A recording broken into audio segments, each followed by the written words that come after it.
Throughout Family Guy, Peter is always bragging about his famous ancestors, and so I thought, why don't I make a video explicitly running through them all?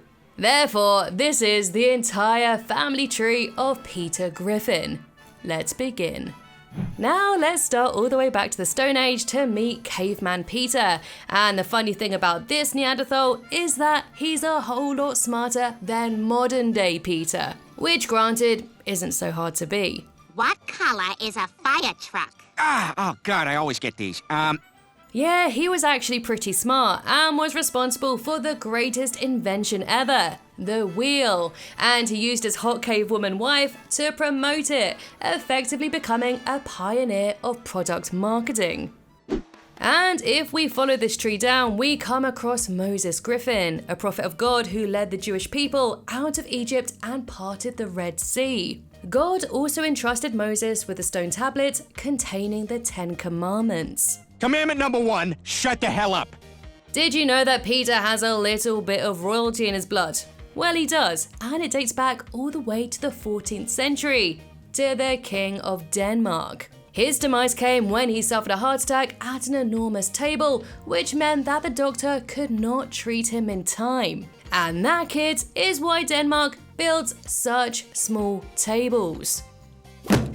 From Denmark to Spain, we come to Peter's distant relation, Ponce de Leon Griffin, an explorer who discovered the Fountain of Youth, and so he took a dip in it, which resulted in a baby body, but a huge, giant adult head. Next up is Griffin Peterson, who is one of Peter's past lives, and this story was disclosed to him by a fortune teller, and as such, it's unclear whether this was an ancestor or just one of his reincarnations. But I'm gonna say it's both. Griffin was living in England in the 1700s and was dearly in love with Lady Redbush. But when King Stuart took a fancy to her, he banished Griffin to the New World. And upon setting foot in America, Griffin soon established the settlement of Quahog. Many years later, he was reunited with his lost love and quickly got rid of his current wife. But the cruel king tracked down the happy couple in order to bring his wife back home. So to settle the dispute, they had a talent show where Stuart did some observational humour, while Griffin won the crowd over with his band. Griffin of course won and went on to marry Lady Redbush, and together they helped nurture Quahog into the city it would become today. Now, this guy right here is Peter's great-great-great-great-grandfather, and his name was Nate Bachman, a reference to Stephen King's old pen name, and someone they've referenced a fair few times in the show now. You're not even trying anymore, are you? Anyway, Nate was living a happy life in Africa along with Quagmire's and Joe's ancestors until he was captured and transported to America. When he arrived, he was given the name Nate Griffin and was forced into slave labor under the cruel Silas Pewterschmidt, Carter's ancestor. Nate instantly took a liking to Silas' daughter and at night sneakily got her attention. Is someone there?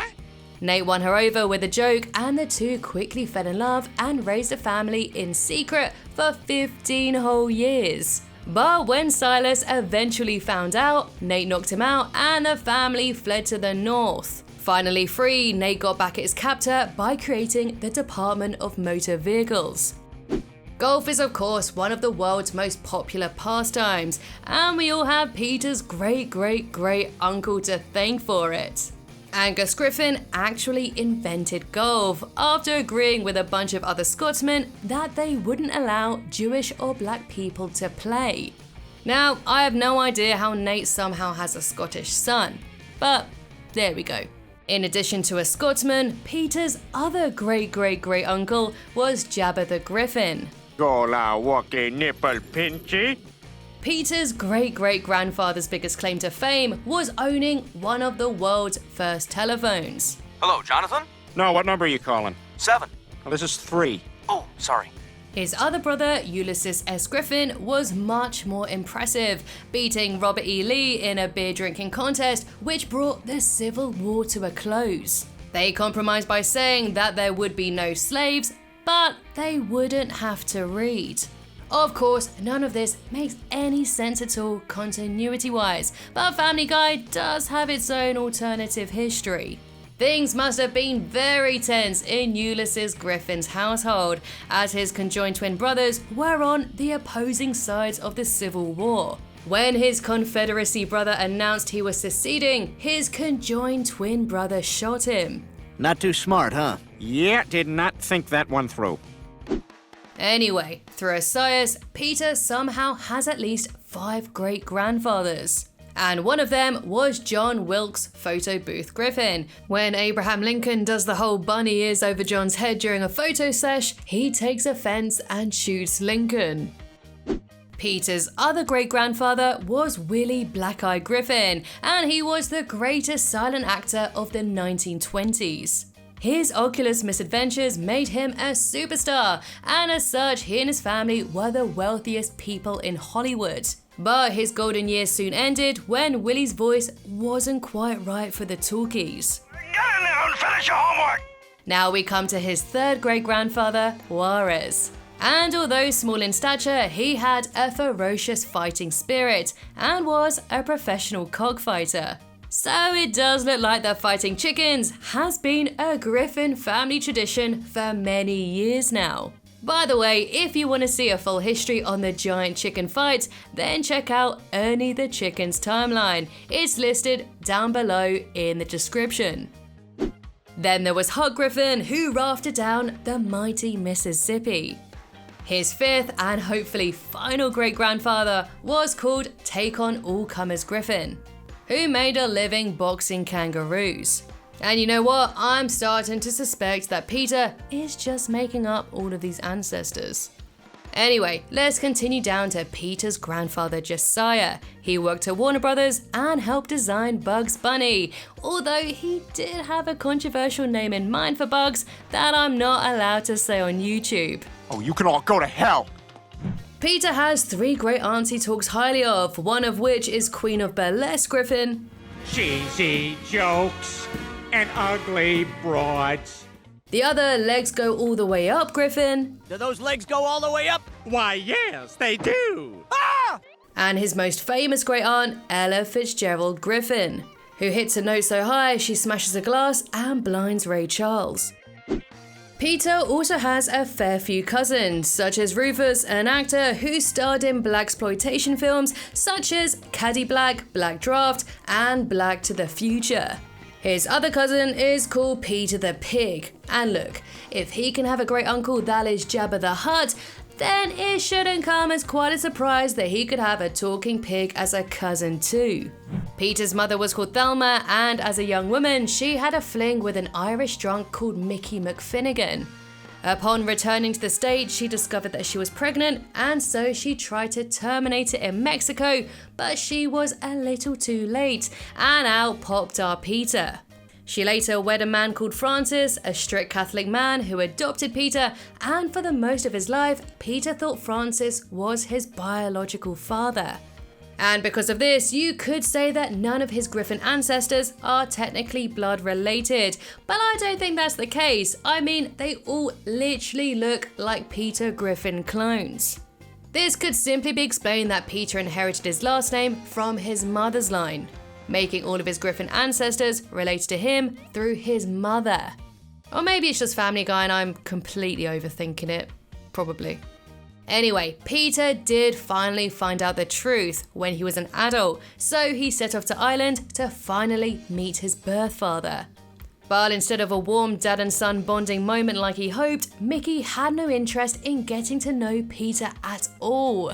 In fact, he didn't even think that he was his son. So to prove his lineage, Peter challenged him to a drinking contest, and drinking every day at the Drunken Clam had toughened Peter's liver so much that he drank Mickey under the table. Once crowned the winner, Mickey proudly proclaimed that Peter was his true son, and they celebrated with a jig and a song.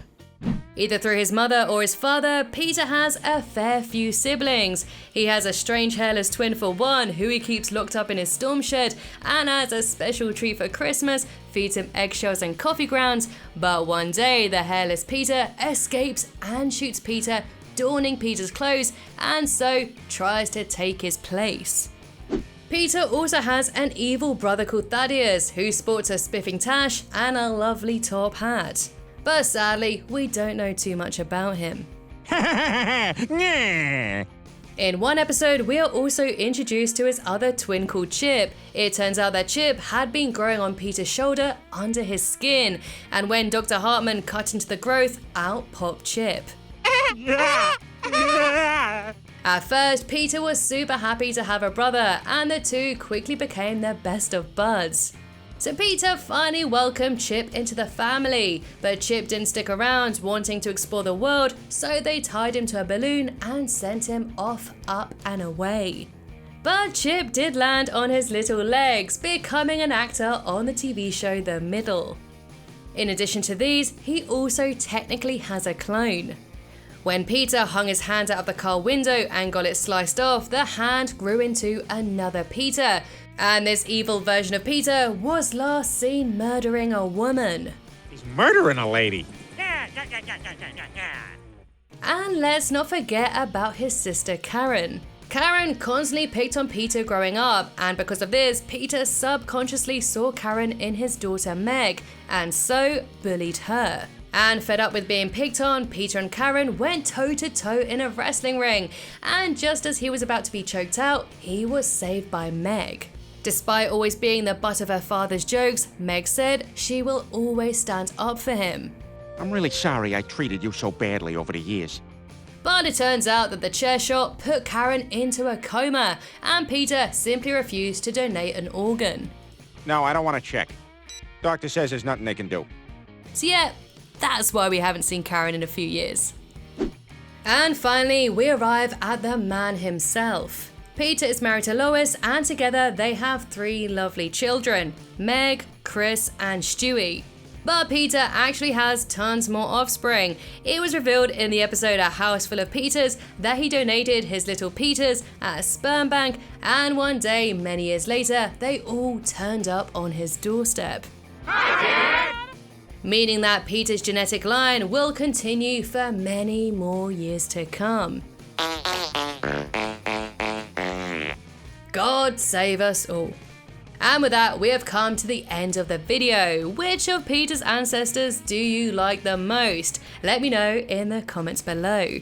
Thank you so much for watching, and I'll see you in the next one.